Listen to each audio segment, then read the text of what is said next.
మరో private travels bus ప్రమాదానికి గురైంది. ఇటీవల కాలంలో ప్రైవేట్ ట్రావెల్స్ బస్సులు తరచూ ప్రమాదాలకు గురవుతున్నాయి. ఇప్పుడు మరో ప్రైవేట్ ట్రావెల్స్ బస్సు ప్రమాదానికి గురైంది. ఆ బస్సు వేగంగా వస్తూ ఒక కారును ఢీకొట్టి ఆ తర్వాత ఆగి ఉన్న లారీని ఢీకొట్టింది ఈ ప్రయాణికులతో వెళ్తున్న ప్రైవేట్ ట్రావెల్స్ బస్సు. మీరు ఆర్టీవీ స్క్రీన్ పైన చూడొచ్చు, ఒకసారి చూడండి. ఆర్టీవీ స్క్రీన్ పైన వేగంగా బస్సు వస్తూ ఉంది.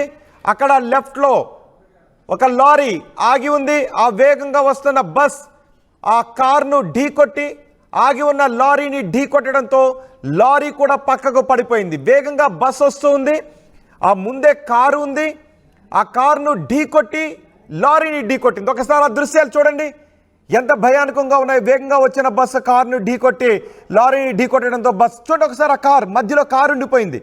ఒకవేళ ఆ కారుకి చిన్న చిన్న సొట్టలు మాత్రమే పడ్డాయి. ఒకవేళ మధ్యలో ఉండుంటే ఆ కారు నుజ్జు అయిపోయి ఉండేది, కానీ ఈ బస్సు మాత్రం నుజ్జు అయిపోయింది.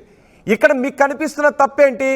మీ అభిప్రాయాన్ని కమెంట్ బాక్స్లో తెలియచేయండి. అక్కడ లారీ ఆగి ఉండడం తప్పు, అంటే హైవే పెట్రోలింగ్ అధికారులు తప్పు.